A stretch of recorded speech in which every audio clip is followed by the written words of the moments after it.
کہ قرآن میں صراحتاً حکم ہے کہ نماز جمعہ واجب ہے، اور یہ مراجع کیوں کہہ رہے ہیں کہ نماز جمعہ اختیاری ہے؟ یہ اٹیک مرجعیت پر ہے۔ 14 سال ہو گئے گاؤں گاؤں گلی گلی جاتے لوگوں کو مرجعیت کی طرف آنے کے لیے، اور ایک صاحب امامہ اگر مرجعیت کے لیے ایسے جملے بولے،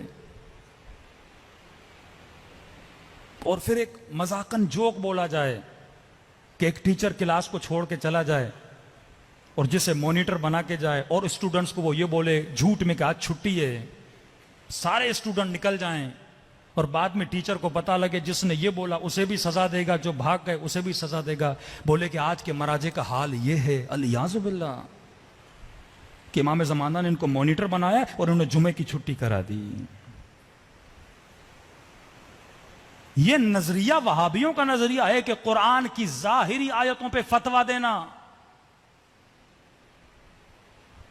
ہاں، ایک حل ہے کہ آپ مرجعیت کا اعلان کریں پاکستان میں، بولیں میں مرجع ہوں، میں مجتہد ہوں، میرا فتویٰ ہے کہ جمعہ واجب ہے، پھر کوئی مسئلہ نہیں ہے، آپ کے مقلد جمعہ پڑھیں گے۔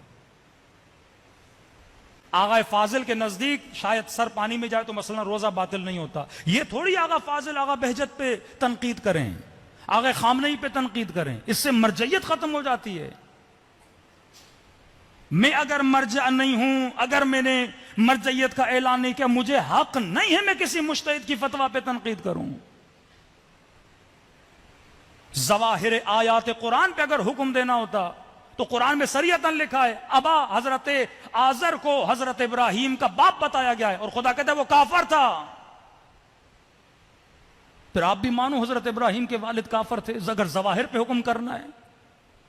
خدا کہتا ہے جو یہاں اندھا ہے وہ وہاں اندھا ہے، پھر بولو کہ جو یہاں اندھا ہے وہ وہاں اندھا ہے، ظاہر پہ حکم کرو۔ خدا کہتا ہے ید اللہ فوق ایدیہم، میرا ہاتھ ان کے ہاتھ کے اوپر ہے، پھر حکم دو۔ سینکڑوں احادیث ہیں چھٹے امام کے زمانے میں کہ امام نے لعنت بھیجی ان لوگوں پر جو جمعہ پڑھنے جا رہے ہیں۔ بعض ہمارے غالی غلات شیعہ جو بے وقوف ہیں، وہ اس حدیث سے کیا سمجھتے ہیں کہ آج کے زمانے میں جمعہ پڑھنا حرام ہے۔ بعض پھر یہ نتیجہ نکالتے ہیں، بنو عباس اور بنو امیہ کے زمانے میں جو جمعہ پڑھنے جاتے تھے، بنو عباس اور بنو امیہ نے اپنے مولوی مسجدوں میں لگائے تھے، ان کے پیچھے امام نے فرمایا جمعہ پڑھنا منع ہے۔ ہمارا عقیدہ ہے جب تک حکومت الہی یعنی امام زمانہ نہیں آتے تب تک جمعہ اختیاری ہے۔ حکومت معصوم کے انڈر جو جمعہ ہوگا وہ جمعہ کیا ہے؟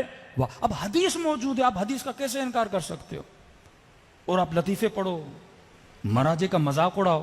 چلو آپ نے ایک لطیفہ پڑھا ہے، ایک آج میں بھی سنا دیتا ہوں۔ کہتے ہیں رسول خدا اپنے اصحاب کے ساتھ گئے، ظہر کی نماز پڑھی، یہ حدیث ہے اہل سنت کی کتب میں، شیعہ میں، دونوں میں موجود ہے۔ نماز ظہر کی نماز پڑھی، نماز پڑھنے کے بعد انہوں نے اونٹ کا گوشت کھایا۔ اب وقت ہونے والا تھا نماز عصر کا۔ اب اونٹ کا گوشت کھانے سے آپ کو پتہ ہے وضو کس چیز سے باطل ہوتا ہے؟ بدن سے ہوا خارج ہو جائے تو وضو باطل ہوتا ہے۔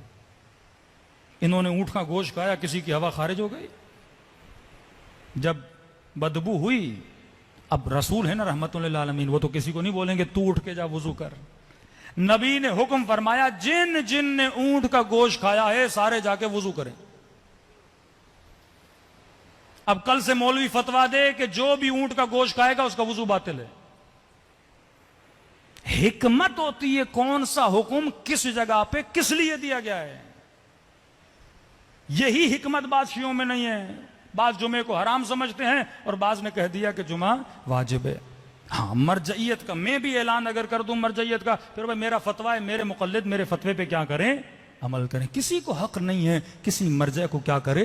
ٹوکے۔ اسی طرح رہبر کا ایک فتویٰ ہے، اس کے مرجع عمل نہ کریں۔ آغا سستانی کا ایک فتویٰ ہے، مرجع عمل کریں۔ مرجعیت شیعت کی بقا ہے، انبیاء کی عصمت ہمارا ایمان ہے۔ کسی نبی کا باپ کافر نہیں ہو سکتا۔ اگر آپ اس بات پہ آ گئے پھر علی ابن ابی طالب کے لیے کیا بولو گے؟ یہی تو بولتے ہیں کہ جب ابراہیم کا باپ قرآن میں خدا کہتا ہے اس کا باپ آزر ہے وہ کافر ہے، لیاذ باللہ، تب کہتے ہیں علی ابن ابی طالب تو نبی نہیں ہے۔ ساری اساس ہمارے عقیدوں کی خراب ہو جاتی ہے. یہ سوچ اور فکر ہمیں ہونی چاہیے کہ جب ہم گفتگو کر رہے ہیں کہیں مکتب کو نقصان نہ دیں. صلوات پڑھے محمد و آل محمد.